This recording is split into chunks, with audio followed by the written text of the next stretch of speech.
Bonjour chers apprenants, nous allons voir dans ce tutoriel comment mettre en forme un document, la mise en forme de caractères, mise en forme de paragraphes dans un document texte pour avoir un document bien lisible également.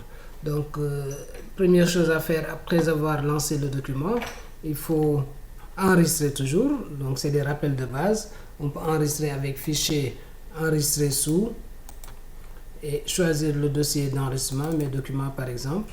La boîte de dialogue va s'afficher, vous donnez le nom du document et éventuellement le répertoire de sauvegarde. Donc nom du document, on va l'appeler mise en forme de caractères et de paragraphes comme nom de fichier. Voilà, on enregistre. Maintenant, comme on n'a pas un document déjà saisi, on peut demander à Word de nous prêter un texte avec notre fameuse commande égale rand, parenthèse ouverte, on va emprunter 100 paragraphes. Donc la commande égale rand, parenthèse ouverte, 100 fermée, parenthèse, nous permet d'emprunter 100 paragraphes à Word. Donc je vais appuyer sur la touche Entrée et j'ai un document de plusieurs pages. Maintenant, première chose à faire, on a enregistré, après c'est la mise en forme de caractères, de mise en page, etc. Paragraphe, interligne, etc. Donc il faudra sélectionner tout le texte pour mettre en forme. Pour sélectionner tout le texte, on va appuyer, on va faire la combinaison des touches CTRL enfoncé et on tape sur A. Ou bien dans Accueil, sélectionner, on choisit sélectionner tout. Sinon, on peut aussi faire 3 clics sur la marge gauche, 1, 2, 3, et tout le texte est sélectionné. Sinon, CTRL enfoncé, un seul clic. Mais la méthode la plus simple, c'est de faire CTRL plus A. Donc, on sélectionne tout le document, et si nous regardons le document à gauche, le texte est bien aligné à gauche, mais à droite, toutes les lignes ne touchent pas la marge droite. Cela veut dire que le texte n'est pas justifié. Il faut d'abord justifier ici dans Accueil. Dans la zone paragraphe, on a 4 icônes alignées à gauche, centrées, alignées à droite et justifiées. Donc on clique sur l'icône justifiée ou bien on fait la combinaison de touches clavier CTRL plus J. Donc on clique sur justifier et là on voit que le texte est bien aligné à gauche, bien aligné à droite, c'est ça justifié. Après il faut jouer sur l'interligne, l'espacement, la hauteur des lignes. Et l'interligne recommandée pour nos documents, rapports, mémoire, thèse et autres, c'est 1,5. Donc on vient ici sur l'icône interligne, après justifier, interligne, on déroule, on choisit 1,50. Ok, pour l'interligne. On pouvait également passer par la boîte de dialogue pour gérer en même temps l'interligne, mais aussi les retraits de première ligne. Par exemple, là, quand on a un mémoire, on a oublié de faire le décalage, le retrait de première ligne pour tout le document. Mieux vaut utiliser la boîte de dialogue et en même temps gérer la hauteur des paragraphes. Après chaque paragraphe, au lieu d'appuyer sur Entrée plusieurs fois, je peux, au lieu de dérouler ici interligne, je peux venir sur paragraphe ici, afficher la boîte de dialogue paragraphe en cliquant sur le lanceur de boîte de dialogue. Donc on clique, la boîte de dialogue s'affiche. Interligne, on peut mettre un 50 là. Retrait, intérieur, etc. Là, je vais lui demander dans spécial retrait de première ligne, ce qui me permettra de décaler toutes les premières lignes, de faire un retrait pour décaler un peu légèrement. Je peux lui dire aussi pour l'espacement des paragraphes. Pour chaque paragraphe, vous faites un décalage. Dès que j'appuie sur Entrée, vous décalez de 6 points. Ok, comme je peux mettre 12 points. Donc on va mettre décalage de 6 points. Donc cela veut dire qu'il va gérer le décalage entre les deux paragraphes. Donc quand j'appuie sur Entrée après un paragraphe, au lieu d'appuyer encore sur Entrée, un seul entrée suffit, lui il gère la hauteur entre les deux paragraphes. Donc c'est cet espacement là. Et je mets OK. Voilà, donc il gère le retrait de première ligne pour chaque paragraphe. Et là il décale entre les paragraphes. Donc le texte est bien aéré et on gère également la hauteur des lignes. Après avoir justifié, il faut donner une taille pour la police.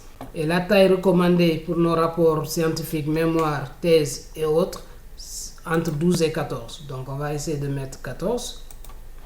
taille 14, 12 c'est déjà suffisant. La police, on peut appliquer la police Times New Roman, comme on peut laisser la police par défaut, mais on va mettre Times New Roman comme type d'écriture, c'est ça la police. Une fois qu'on a appliqué la taille de police, la police elle-même, on peut numéroter les pages. Et pour numéroter les pages, on va aller sur Insertion, et dans Insertion, nous allons choisir ici à droite, numéro de page. Insertion, l'onglet Insertion, dans Insertion, numéro de page, et dans numéro de page, il vous propose, est-ce que vous voulez mettre le numéro de page en haut de page ou bien en bas de page. Donc, on va mettre ça en bas de page, et dans bas de page, il vous demande de choisir le format. Est-ce que vous voulez mettre ça à gauche, en bas au milieu, en bas à droite, etc. Donc là, je peux dérouler l'ascenseur pour voir plusieurs formats offerts pour la numérotation des pages. Donc tout ça, c'est des formats qu'on peut emprunter pour numéroter. Par exemple, je peux choisir ce format-là. Je clique dessus. Et toutes les pages seront numérotées de la première page à la dernière page. Mais qu'est-ce que nous remarquons? Chaque fois que nous choisissons un numéro de page, on est directement dans le pied de page. Le curseur est dans le pied de page. On quitte la zone de saisie pour être dans le pied de page.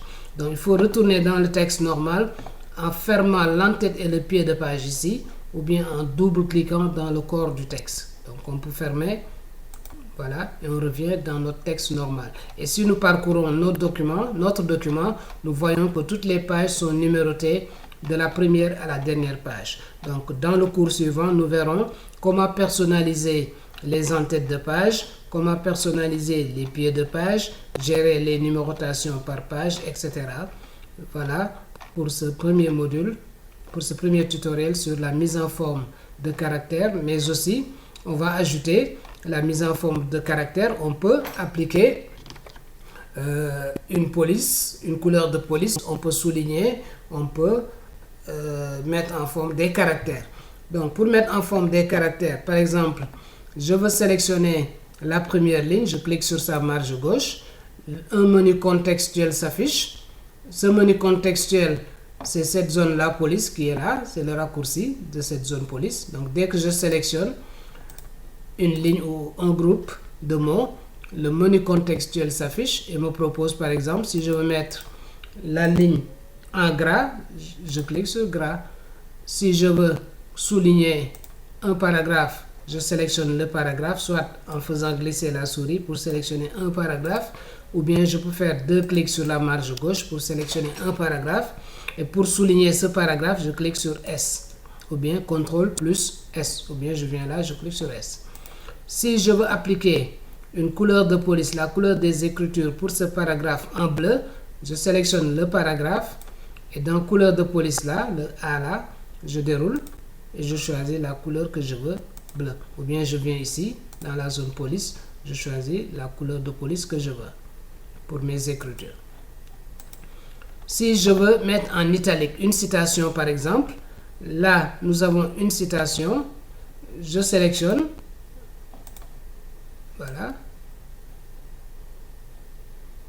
je veux mettre ce paragraphe en italique, je clique sur italique ou bien CTRL plus I pour mettre en italique. Si je veux souligner doublement un paragraphe ou un mot, pour sélectionner un mot, on double-clique dessus. Pour souligner doublement, on déroule la zone police et on choisit double trait. Si le soulignement doit être en couleur, je veux changer la couleur au lieu de noir, je retourne dans la zone soulignée et couleur de soulignement, je choisis la couleur de soulignement que je veux. Donc pour sélectionner un mot, on double-clique sur le mot. Si on veut le mettre en gras, on clique sur gras. Si on veut le souligner, on clique sur souligner. Maintenant, je peux avoir une phrase que je veux surligner par exemple, couleur de surbrillance. Donc pour sélectionner une phrase, CTRL enfoncé, on clique dans la phrase. C'est plus simple. On maintient CTRL du clavier enfoncé, on clique dans la phrase. Et pour surligner, il y a l'icône couleur de surbrillance, de surlignage du texte. Je déroule et il me propose plusieurs couleurs. et par défaut, on peut choisir jaune si on veut, sinon on change. Donc ça, c'est couleur de surlignage du texte et non trame de fond. Ne pas confondre avec trame de fond. Voilà. Donc voilà ici comment attribuer une police gras, souligné italique, comment changer la couleur des écritures. Si je veux changer la couleur, la police, dans la police ici, au lieu de Times New Roman, je peux choisir Lucida Calligraphy, ok, etc. Voilà comment mettre en forme des caractères. Maintenant, dans un prochain cours, nous verrons comment personnaliser les paragraphes, par exemple si c'est des citations, comment gérer les retraits, etc. Donc voilà, chers apprenants, le tutoriel portant sur la mise en forme de caractères et de paragraphes, et à très vite